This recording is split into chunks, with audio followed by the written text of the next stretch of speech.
Hey, what's up, guys? Welcome back to another episode of JailBreak Overlander. This is going to be a gear review of the GARMIN Overlander. Now, I know everybody's already done a gear review on this particular unit, but they did it before it came out. They did it right as it came out. I'm doing it 5 months after I've owned it. After I've taken it west of the Mississippi, out to Colorado, down the trails, to the Ozark Mountains, up and down Imogene Trail, way out to Moab, and then out to the Mojave Desert. I took this thing absolutely everywhere, and when my paper maps didn't serve me anymore, I turned to the GARMIN Overlander, and I'm going to tell you if this thing is worth your hard-earned money for real. Are the accessories worth it? How bad are the drawbacks? Is this thing worth more than a Gaia? I'll let you know that and more in this video, so check this out.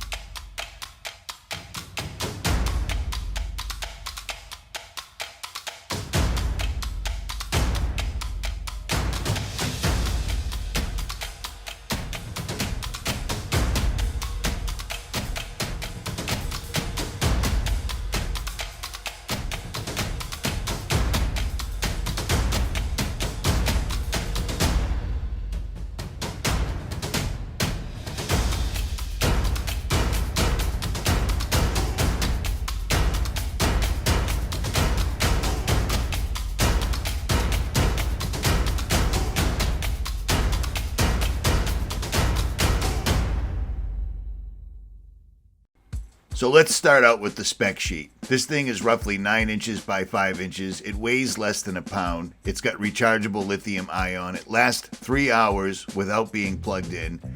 It's mil standard 810, and it's got an IPX5 rating for dust, etc. And it hooks up to RAM mounts very, very well.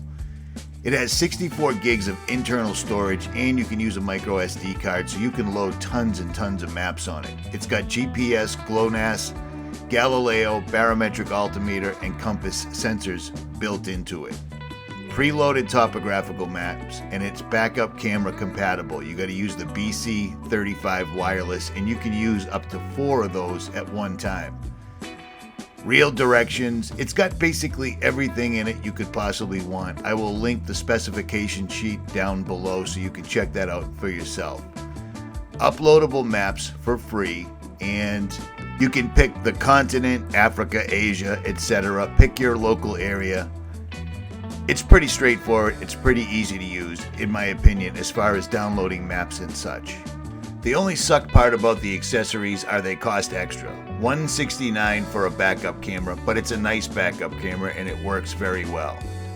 The major suck part about this entire unit is I would really like to have seen them incorporate the inReach into this unit as opposed to having to pay $349 extra.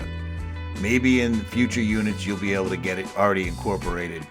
So let's take a look at what comes in the box when you get the GARMIN Overlander. As soon as you open the package, there's the unit itself, and it tells you just what you need to know on the very front of it. Garmin.com/express. That is how you fire this thing up. I'm not going to do that right this moment, but I'm showing you how it goes. This is a very, very rugged case. The connectors on the back, speaker on the back as well, and your outputs on the side. Micro USB, micro SD card, and a jack amp out. And there's your on-off button. And volumes up and down are on the rear. I think that's it. Inside you see made in the USA RAM mounts. Who doesn't love RAM mounts? You get a 12 volt adapter. I'll just be hardwiring this. I have a Blue Sea 12 volt panel in the rear and a Bussmann fuse block under the hood, so I have plenty of places to grab power. You also get the standard micro USB. 4 small screws for fastening the RAM mount to the rear of your GARMIN Overland unit. And finally, you get this suction cup mount for the windshield, which looks very ram mount-esque, but it just doesn't look like a ram mount to me. I'm not exactly sure. At any rate, I ordered a different setup, a different mounting setup in anticipation of this. I kind of wish Garmin gave you a standard ram mount. Apparently they do not. But if this thing actually does its job, it's well worth it. So we will see. I will be testing this, like I said, to Imogene, probably Moab, tough to tell, and then all the way back home. So I had to go to a hotel room and get Wi-Fi to set this thing up. And it took a little bit of doing, but Garmin Express made it fairly straightforward, fairly easy. To be perfectly honest, it took about 2 hours in total, and that was in Ouray, Colorado. So my cell phone signal, my Wi-Fi signal was not the greatest at all. But I had this thing up and running. I had all the maps updated. I had all my information into the unit. Pretty much good to go. 2 hours total, and that was with a terrible Wi-Fi signal.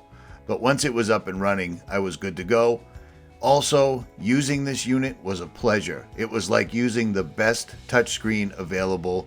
The way it fits in your hand, the way it feels, and the responsiveness to your typing was awesome.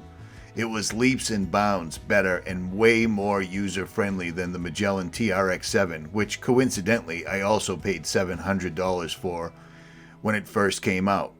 So Garmin asking $699 when they offered it isn't bad. Like I said, you can score one now for around $599 or less, I believe. Once I had it updated and registered, it was time to put it in the truck. And once it was in the truck, I really liked it even more. It has a lot of features that my old Magellan didn't have at all. It has a drive feature and explore. The drive is for door-to-door, perfect turn-by-turn, highway, exactly what you would expect from a GPS. And then the explore will bring you to trails and tracks that are close to you or trails that you know of. It will drive you down them perfectly. It also has all these other buttons that you would expect, things like pitch and roll, track recorder, ABC, which is altitude barometer and compass. It has campsites. It has iOverlander built into it. Even if you have no signal, it'll still work. But let me show you all these things individually. Okay, let's see if I can do this while holding the camera with one hand. Where to? Explore.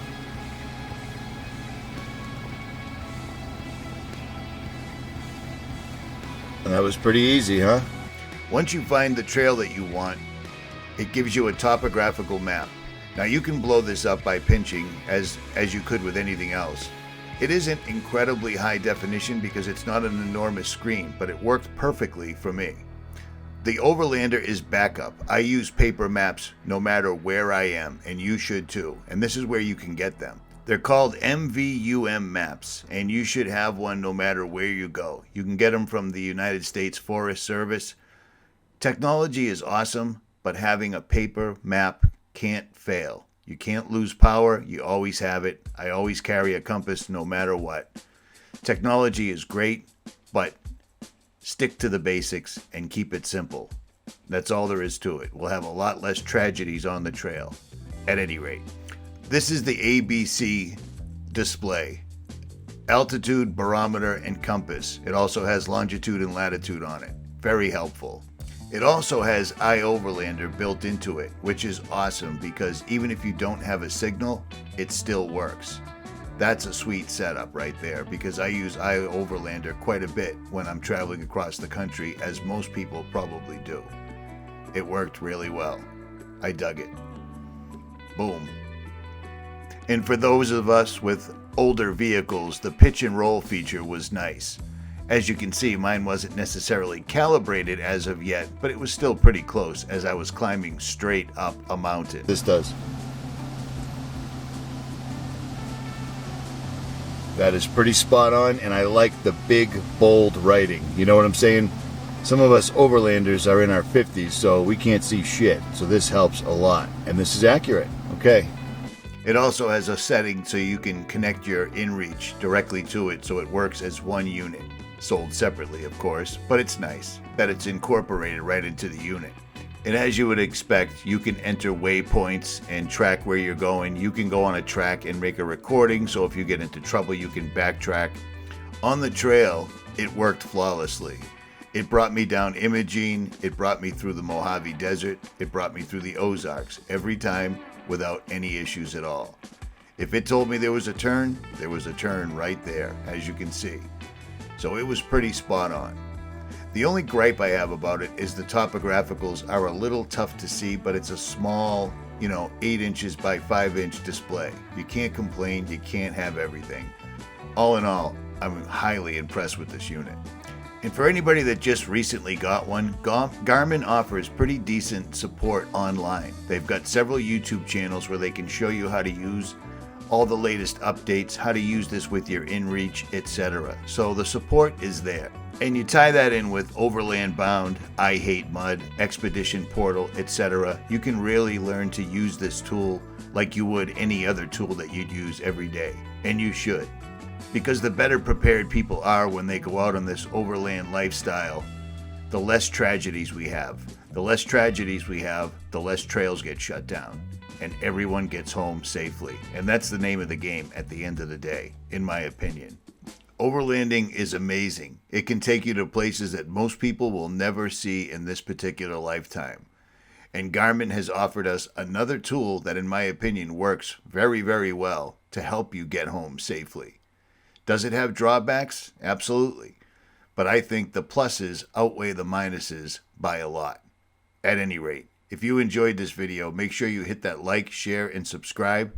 And links will be pinned in the comment section below on everything that I went over in this video. And I'm out.